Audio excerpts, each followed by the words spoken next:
The silence inside the Galactic Council chamber was so complete that it felt unnatural.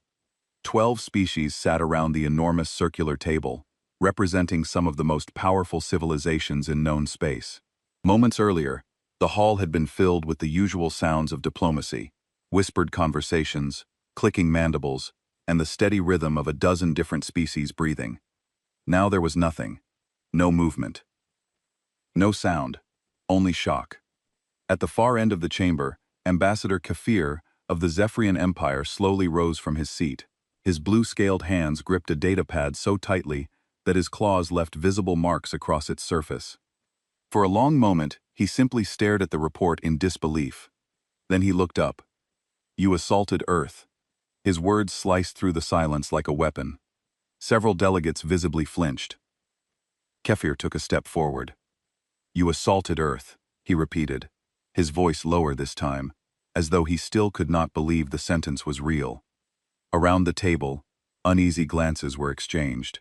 Some delegates looked confused. Others looked horrified. A few looked as if they already knew what was coming next. Because throughout the galaxy, there were many things a civilization could survive. Trade wars, political crises, even military defeat. But attacking Earth? That was the kind of mistake that became a history lesson.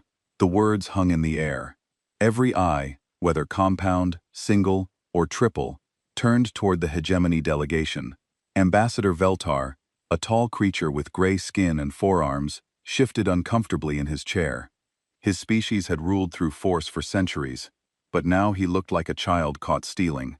"That is impossible," said Council Leader Jarn, her tentacles moving in agitation. "Earth is under the Terran Accords. No contact is permitted. We all agreed to this 5 decades ago." Kafir's scales darkened, a sign of deep distress among his people. 3 months ago, the Hegemony launched a pacification fleet toward the Sol system. 200 warships. Their mission was to subjugate the primitive humans and claim Earth as a colony world. The chamber erupted. Representatives began speaking in their native languages, translators working frantically to keep up with the chaos. Some delegates stood, others made threatening gestures with whatever appendages they possessed. The sound was overwhelming. "Order!" Jar's voice breamed through the hall speakers. Slowly, the noise died down. "Ambassador, explain yourself immediately." Valar remained seated, his forearms crossed defensively. "The hegemony recognizes no authority over our military actions. If we chose to expand our territory, that is our right." "You're right." The voice belonged to Ambassador Kirith of the Stellar Confederation. Her species looked almost like humans, but with silver skin that glowed faintly. "We have laws. We have treaties. The Terran Accords specifically forbid any contact with Earth." "Those accords were signed by fools," Beltar replied coldly. "Earth is a primitive world with valuable resources. The humans barely have chemical rockets. They fight among themselves with crude weapons. They were easy prey." Kir's scale shifted to an even darker blue. "Were Ambassador Veltar, you speak in past tense." A new silence fell over the chamber. This one felt different, heavier, more dangerous.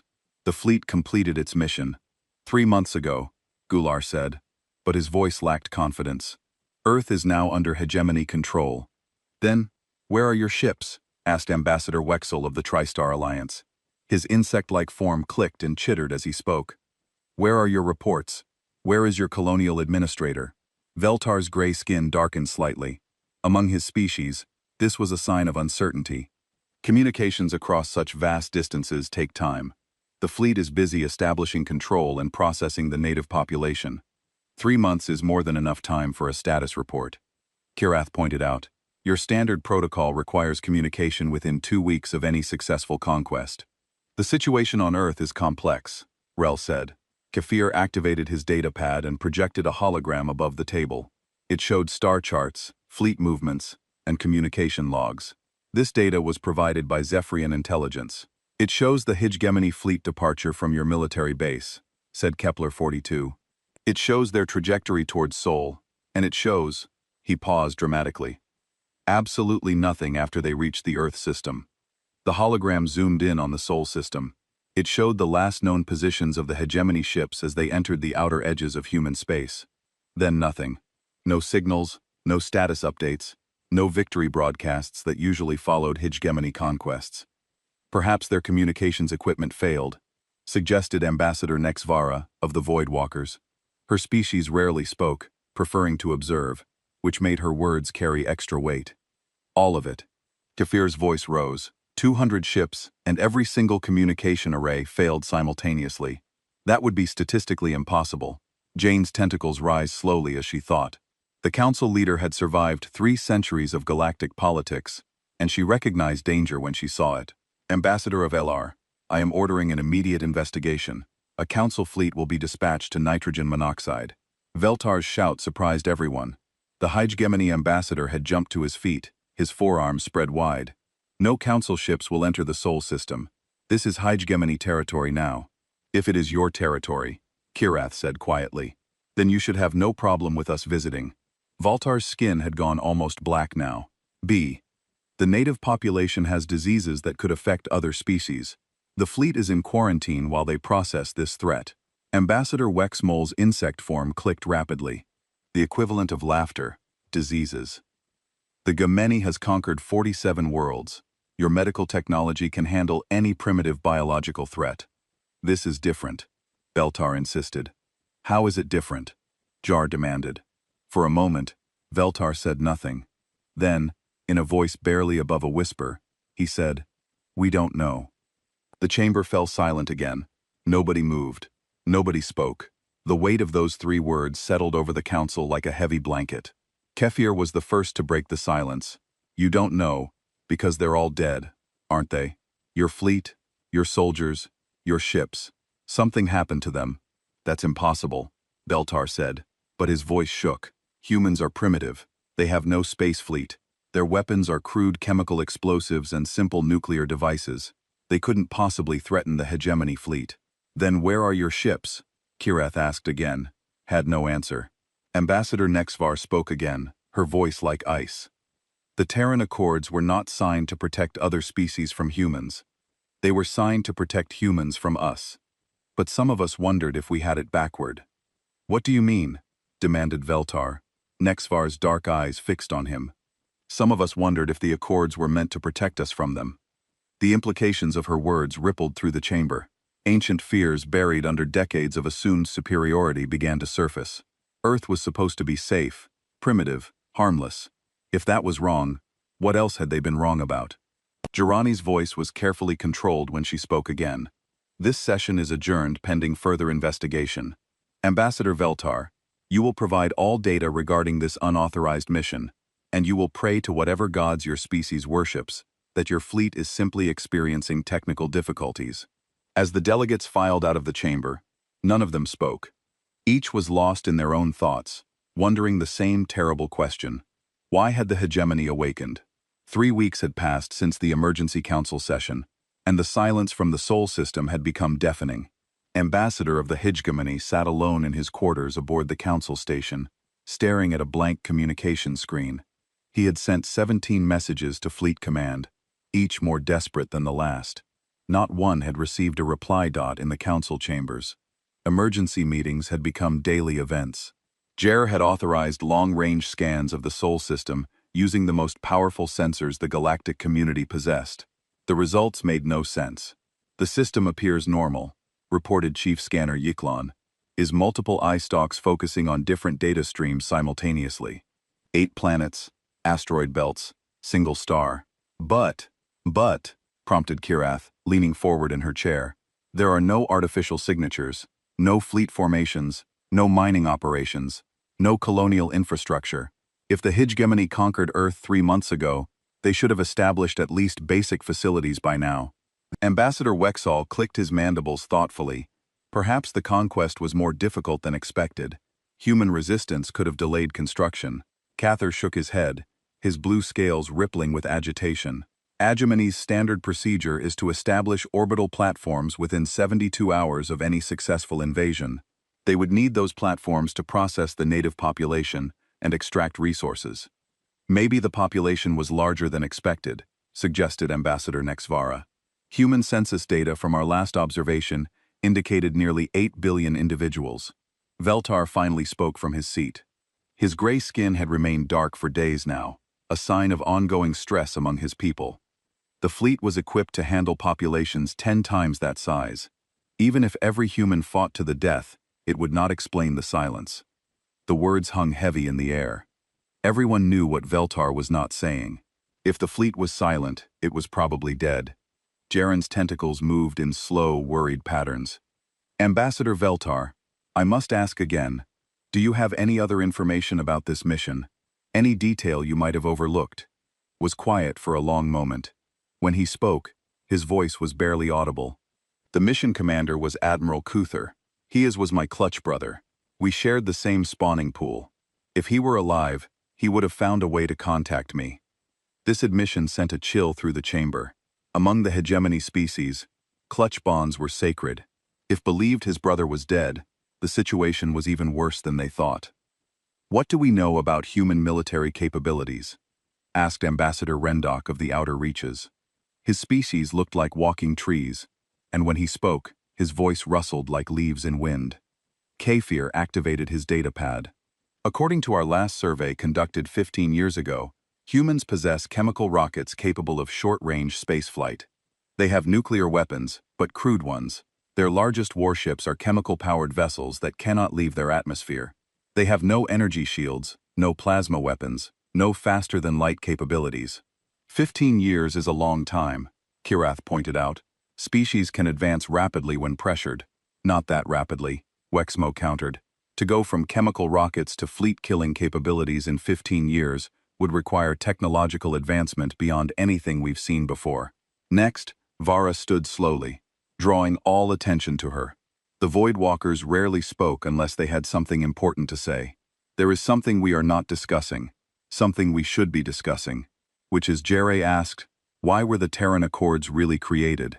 The question created an uncomfortable silence. Most of the current ambassadors had not been present when the Accords were signed 50 years ago, but they all knew the official story. Earth was declared off-limits to protect its primitive inhabitants from galactic civilization. The Accords were created to preserve a developing species, Elar said automatically. Were they? Nexvara asked.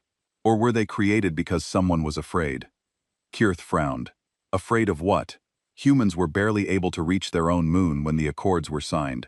Nexvara moved to the chamber's data terminal and began pulling up historical files. I have been researching. The vote to create the Terran Accords was not unanimous. In fact, it barely passed. But what is interesting is which species voted for it most strongly. The holographic display showed voting records from 50 years ago. The strongest supporters of the Accords were not the peaceful species as most assumed. They were the military powers, the ancient civilizations, the species that had survived the longest in the galaxy. The Eternal Dominion voted for the Accords. Nexvara continued. They had existed for 10,000 years when that vote was taken. The Crystal Hierophants who had explored half the galaxy voted for them. The Machine Collective, who fear nothing, voted for them. Why would the most powerful species in the galaxy be concerned about protecting one primitive world? And Bast Wex's clicking grew rapid and agitated. You are suggesting they were afraid of humans. That is impossible, is it? Nexvara pulled up another file. How many species have we encountered that develop spaceflight independently? The answer appeared on the screen. 47.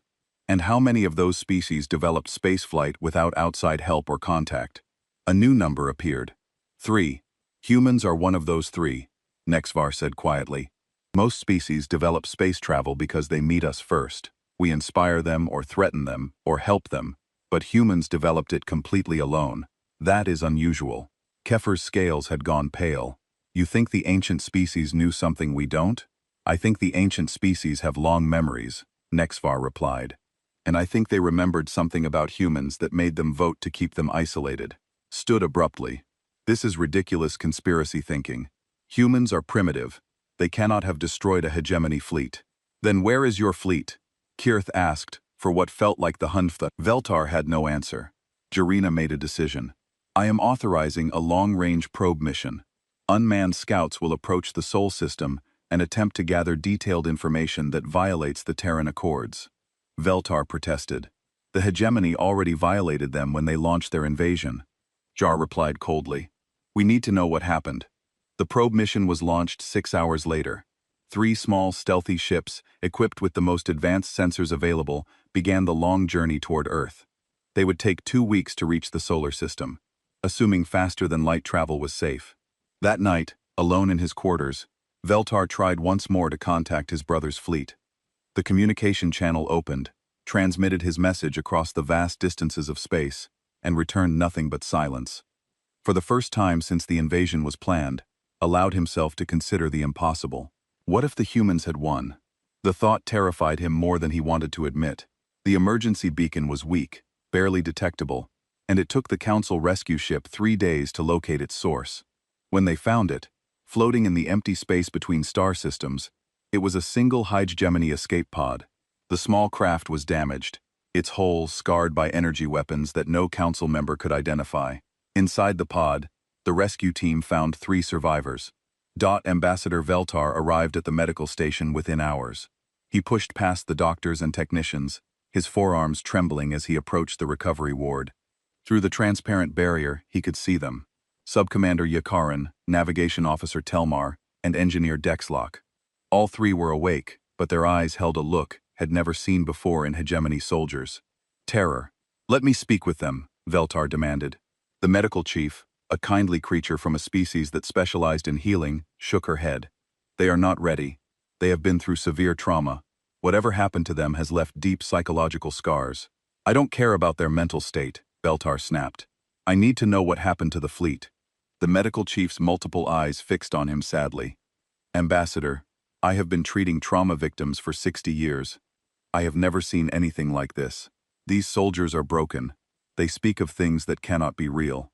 Despite the medical chief's protests, Veltar was eventually allowed into the recovery ward. He approached Subcommander Yakaran's bed slowly. Yakaran had been one of the hegemony's finest officers, a veteran of 12 successful campaigns. Now he lay curled in a ball, his gray skin pale, and his eyes darting constantly to the corners of the room. "Subcommander," Veltar said quietly.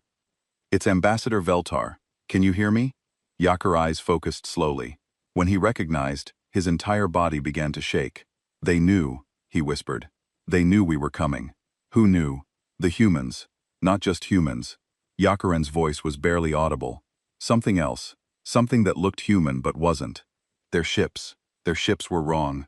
Leaned closer. "Explain." Yakaran struggled to sit up.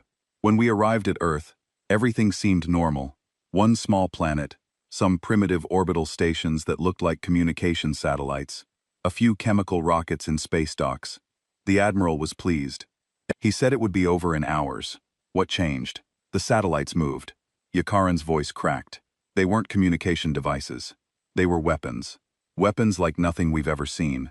They moved impossibly fast and fired beams of light that cut through our hull armor like it was paper." Veltar felt his skin growing cold. How many satellites? Hundreds. Maybe thousands. They had been hiding all around the system, disguised as debris and asteroids. "When we dropped out of faster-than-light travel, they activated. But our shields did nothing," Yakaran interrupted. "Their weapons passed right through them. And then their ships came." "Ships." Veltar's voice was barely a whisper. Yakaran nodded, his eyes distant with memory. "They emerged from behind the planet, from asteroid hiding spots, from places that should have been empty space. Sleek ships, silver and white, completely silent. They moved like living things, twisting and turning in ways that should have been impossible. How many ships? I don't know. Maybe 50, maybe 100. But each one was wrong. They accelerated without engines. They turned without thrusters. They fired weapons that bent space itself." Veltar felt his legs growing weak. "What about the ground assault? Did any ships make it to the planet?" Yakaran laughed, but it was a broken sound. "Ground assault, Ambassador. We never got within 10 million kilometers of Earth. Their ships surrounded us." And then he paused, his breathing rapid. "Then they spoke to us. Spoke on all frequencies in perfect hegemony language. A voice said, 'You have 30 seconds to surrender or be destroyed.' Admiral Kuxer ordered all ships to attack immediately. And it was over in 6 hours. 6 hours. Ambassador. A hegemony fleet that had conquered 47 worlds. Destroyed in 6 hours by a species that was supposed to be primitive." Bilar's mind reeled. "That's impossible. Humans don't have faster-than-light travel. They don't have energy weapons. They barely have nuclear technology. Yakaran's eyes focused on him with sudden intensity. That's what they wanted us to think. Ambassador, those weren't primitive humans. Those were predators. Apex predators who had been pretending to be prey. Across the room, Navigation Officer Telmar had been listening. She spoke up, her voice hollow. They could have destroyed us in minutes, but they didn't. They disabled our ships first.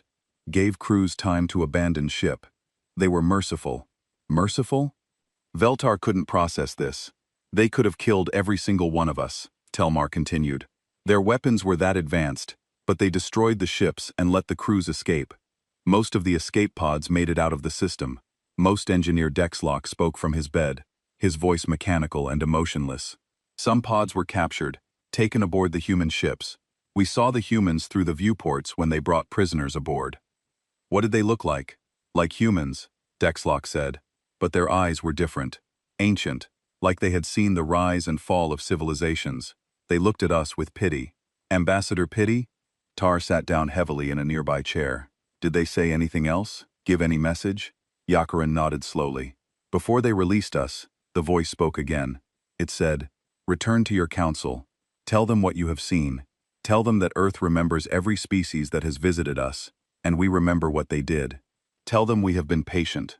But our patience has limits." What did they mean by what they did? I don't know. But the voice said something else. It said, "Your kind came to our world once before long ago. That time none of you returned home. We have become more merciful since then."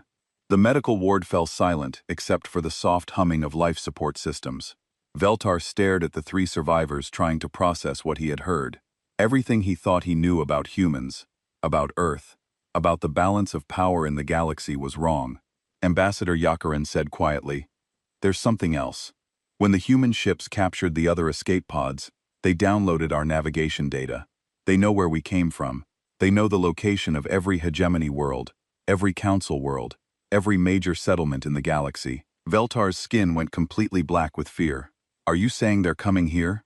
"I'm saying," Yakan whispered, "that they've probably been watching us for longer than we've known they existed.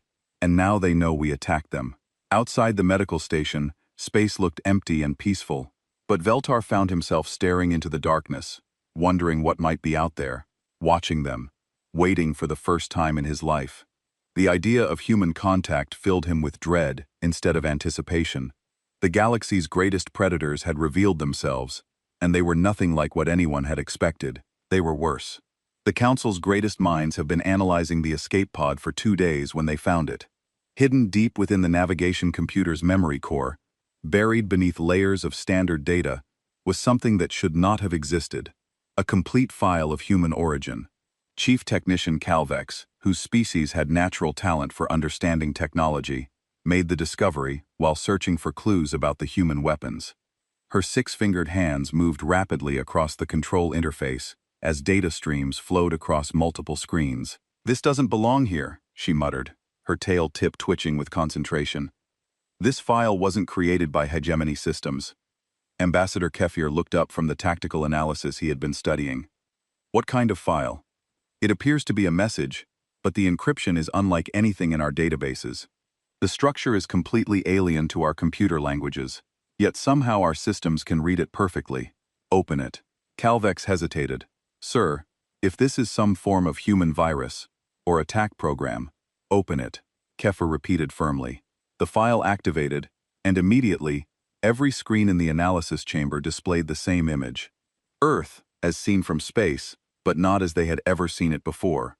This was not the blue and green world from their survey data.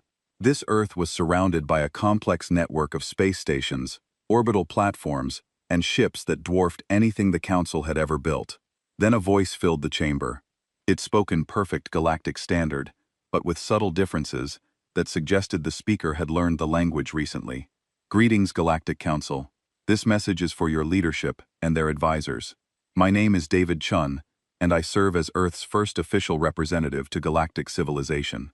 Kefir's scales went pale. The humans spoke their language flawlessly, with an accent that suggested complete understanding of linguistic nuances that took most species decades to. "Master, you are undoubtedly confused by recent events. The voice continued as the image shifted to show massive human ships moving through space with impossible grace. Allow me to provide context that your historical records lack. Earth has been aware of galactic civilization for approximately 350 of your standard years. Your first survey ship, operated by the Eternal Dominion, visited our system in what you call the year 1671. They attempted to establish what they called a population reduction colony on our world. Kier felt a chill run through his body. The Eternal Dominion had been one of the galaxy's most powerful civilizations until they mysteriously disappeared 300 years ago. The crew of that ship learned something important about humanity. The voice continued, "We do not surrender. We do not submit. We do not accept conquest."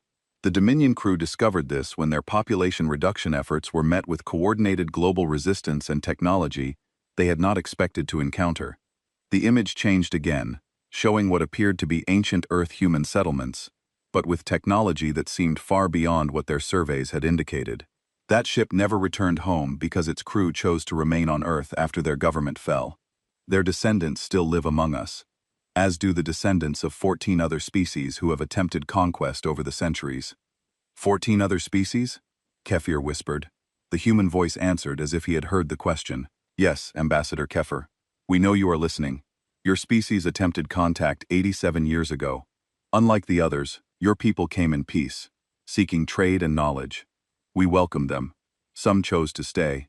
Others returned home with our blessing. But they were sworn to secrecy about Earth's true nature. Calvek's ass hands were shaking as she worked the controls. The file knows we're here. It's responding to our reactions. This message was designed to activate only when discovered by Council analysis, the human voice explained. We knew that sooner or later someone would attack Earth despite the Terran Accords. We prepared for this day. The image shifted once more, showing a view of the galaxy that was familiar yet wrong. It was the same map used by Council navigators, but it showed thousands of additional settlements, space stations, and travel routes that had never appeared in any official survey. For 3.5 centuries, we have been watching, learning, growing. We established hidden observation posts throughout Council space. We monitored your communications, your politics, your wars. We learned your languages, studied your cultures, analyzed your technology. But why? Kier found himself asking aloud. Because we wanted to understand what kind of galaxy we lived in before revealing ourselves, the voice replied. We wanted to know if galactic civilization was worthy of human participation. The words struck like a physical blow. The idea that humans had been judging them, evaluating their worthiness, turned everything upside down. The answer, unfortunately, is mixed. Some species, like the Zephrans and the Stellar Confederation, showed promise. Others, like the Hegemony, showed only aggression and conquest. Most showed indifference to suffering as long as it did not affect them personally. The image changed to show council meetings from decades past, recorded from impossible angles, with clarity that suggested the humans had been present in the chamber itself. The Terran Accords were not created to protect humans from galactic civilization. They were created because certain ancient species remembered their encounters with Earth and won to counsel that contact would not go well for the galaxy. The Eternal Dominion surviving leadership, living in exile after their empire's fall, convinced enough council members to vote for isolation. But you attacked one of our fleets, Calvek said to the recording. We defended ourselves against unprovoked aggression, the voice corrected. The Hegemony fleet came to our system with the intention of conquering our world and enslaving our people. We responded appropriately. Appropriately, Kafur's voice cracked. You destroyed 200 ships. We could have destroyed them in the first 60 seconds of contact, the voice said calmly. Our weapons technology is approximately 400 years ahead of the most advanced council systems. Instead, we disabled their ships and allowed 97% of their crews to escape. This was mercy, not aggression. The chamber fell silent as the implications sank in. If humans were telling the truth, they had been restraining themselves. The destruction of the Hegemony fleet was not their full capability, but rather their gentlest response to attack. However, the voice continued, the attack on Earth has forced our hand. We can no longer remain in isolation. The existence of species willing to attack worlds they consider primitive presents a danger to other developing civilizations throughout the galaxy. The image changed one final time, showing a single ship approaching the council station. It was sleek, silver, and completely unlike anything in their design databases. This message will conclude when our diplomatic vessel arrives at your station in approximately 6 hours. We request an immediate assembly of the full council. Earth will be sending its first official ambassador to address your leadership. But understand this clearly. We are not coming as supplicants seeking membership in your organization. We are coming as equals who will be involved in galactic governance, whether you approve or not. The age of human isolation is ending. The question before you is simple. Will this transition be cooperative, or will it be forced upon you? The message ended, leaving the chamber in stunned silence. Kier looked at Calvex, whose normally calm demeanor had completely cracked. How long until that ship arrives? She checked her instruments with trembling hands. 5 hours and 47 minutes, sir. Send an emergency message to all council members. Full assembly immediately, and someone find Ambassador Veltar. He needs to know that his worst fears have just come true. As Kefir left the chamber, he wondered if the council would still exist by tomorrow. For the first time in galactic history, they were about to meet their equals, or perhaps their superiors. The human ship arrived exactly when promised, materializing out of faster-than-light travel, with impossible precision, directly beside the council station. No species in galactic history had ever achieved such accurate navigation. Most vessels arrived within a few thousand kilometers of their target. The human ship appeared less than 100 meters from the station's docking port. Ambassador Veltar stood at the observation window, watching the sleek vessel through reinforced transparent aluminum. The ship was beautiful, in a way that hurt to look at, its silver hull reflecting the station's lights like a mirror made of liquid metal. No visible engines, no obvious weapons, no external features that made sense according to known physics. How is it staying in position? He asked Chief Engineer Bax, who was monitoring the situation from the command center. We don't know, Bax replied, his multiple arms working frantically at control panels. It has no visible propulsion, but it's maintaining perfect position relative to our station. Our sensors can't penetrate its hull. For all we can tell, it's just a solid piece of metal, but that's impossible. Through the station's communication system, a calm voice spoke in perfect galactic standard. Council Station Control. This is Earth Diplomatic Vessel Harmony, requesting permission to dock. We have one passenger seeking an audience with your leadership. Jar's voice crackled through the intercom from the council chambers. Permission granted. Welcome to Council Space Earth Vessel. The docking process was unlike anything the station crew had ever witnessed. The human ship seemed to flow against the docking port like liquid, its hull shifting and adapting until it formed a perfect seal. No mechanical arms, no careful maneuvering, no complex calculations. The ship simply moved as if it were alive. 20 minutes later, the council chambers had filled with every available representative. Even species that rarely attended physical meetings had sent delegates. Word of the human arrival had spread throughout the station, and everyone wanted to witness this historic moment. The chamber doors opened, and Earth's first galactic ambassador entered. The figure was surprisingly ordinary, average height for a human with dark skin and graying hair. He wore simple clothes that appeared to be made from natural fibers. The only unusual feature was his eyes, which held the same ancient quality the survivors had described. Eyes that had seen too much, and understood more than they should. My name is Marcus Washington, he said, his voice carrying clearly throughout the chamber, without any technological amplification. I represent Earth, in its first official contact with galactic civilization. Jarn's tentacles moved in formal greeting patterns. Welcome, Ambassador Washington. We are honored by your presence, though the circumstances are unfortunate. Marcus nodded politely. Indeed, they are. The unprovoked attack on Earth has forced us to abandon a policy of peaceful isolation that we have maintained for centuries. This saddens us greatly. Ambassador Tar stood shakily. On behalf of the hegemony, I formally apologize for the unauthorized military action against your world. The decision to attack was made without council knowledge or approval. Marcus turned to look at him, and felt the weight of those ancient eyes. Ambassador, your apology is noted, but insufficient. The attack on Earth was not an accident, or a miscommunication. It was a deliberate act of aggression, against what you believed was a defenseless world. But we thought began. You thought we were primitive, Marcus interrupted. You thought we were weak. You thought we could be conquered easily. These thoughts led you to launch a military fleet to subjugate and enslave 8 billion human beings. Your assumptions about our capabilities do not excuse the intent. The chamber fell silent. Marcus walked slowly around the circular table, his eyes taking in each representative.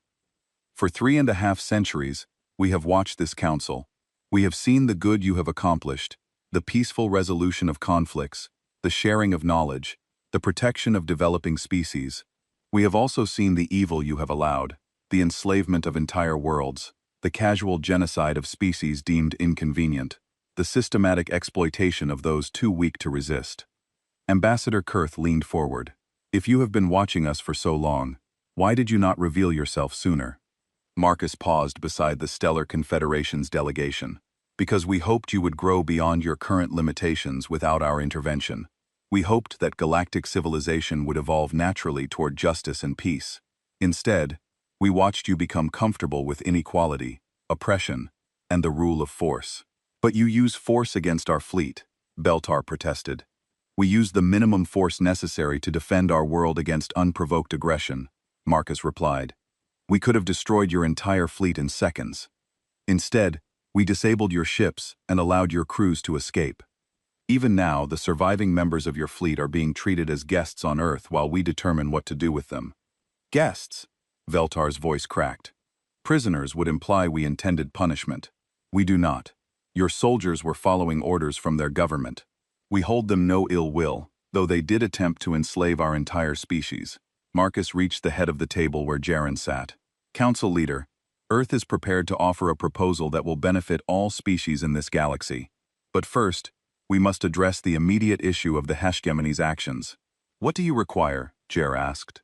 The Hegemony leadership, who authorized the attack on Earth, will surrender themselves for trial. This trial will be conducted by a joint tribunal, including representatives from Earth, the Council, and neutral parties. Those found guilty will face appropriate consequences. Beltard's gray skin went completely black. The Hegemony will never agree to that. Marcus looked at him with what might have been pity. Ambassador, the Hegemony no longer has a choice in the matter. 3 hours ago, Earth vessels arrived at each of your major military installations. They have been disabled, not destroyed, but your species no longer possesses the capability to wage war against anyone. The chamber erupted in shocked voices. Representatives began speaking in their native languages, demanding explanations, voicing fears and protests. Marcus waited patiently for the chaos to subside. Please understand, he continued once order was restored. We take no pleasure in this action. The Behemoth has spent centuries conquering and enslaving other species. Their attack on Earth was simply the latest in a long pattern of aggression. This pattern ends now. Are you conquering us? Asked Ambassador Wex Mole, his insect form clicking rapidly with agitation. No, Marcus replied. We are establishing oversight. Earth will be taking an active role in galactic governance to ensure that no species suffers the fate that Earth was intended to experience. We will help mediate disputes, prevent genocides, and protect developing worlds from exploitation. And if we refuse, Jere asked. Marcus was quiet for a moment. When he spoke, his voice was sad but firm. Then you will discover that our patience, while considerable, is not infinite. We have given galactic civilization 3.5 centuries to prove that it could govern itself justly. The attack on Earth demonstrated that this experiment has failed. So you are conquering us, Kirath said. We are saving you from yourselves, Marcus corrected. And more importantly, we are saving the thousands of developing species throughout the galaxy from experiencing what Earth would have suffered if the Hegemony had succeeded. He returned to the center of the chamber. Earth offers partnership, not domination. We want to work with you to build a better galaxy. Our technology, our resources, our knowledge are available to any species willing to commit to justice and peace. But the choice is no longer optional. The age of conquest, slavery, and casual genocide ends today. Species that embrace this new reality will find Earth to be a generous ally. Those that resist. Marcus paused, letting the implications sink in. Those that resist will find that humanity's greatest strength has never been our technology. It has been our absolute refusal to accept injustice, regardless of the cost. The chamber fell into a silence so complete that the soft humming of life support systems seemed loud. Every representative understood that the galaxy had just changed forever. "I propose," Marcus said finally, "that we establish a new governmental structure. The Galactic Council will continue to exist, but with Earth is a permanent member with veto power over military actions. No species will be permitted to attack another without justification that satisfies both the Council and Earth." "And if we agree," Jerry asked, "then Earth will share technologies that will revolutionize your civilizations. Medical advances that will extend lifespans and eliminate diseases. Energy sources that will end scarcity. Transportation systems that will connect the galaxy like never before. We will help build a golden age of peace and prosperity." Marcus walked toward the chamber doors, then paused. "You have 72 hours to decide. Earth's diplomatic mission will remain here during that time to answer questions and negotiate details. But understand this. The decision you make will determine whether humanity's role in galactic affairs is as a partner or as a guardian. The choice is yours." As the doors closed behind him, the representative sat in stunned silence. Outside the chamber windows,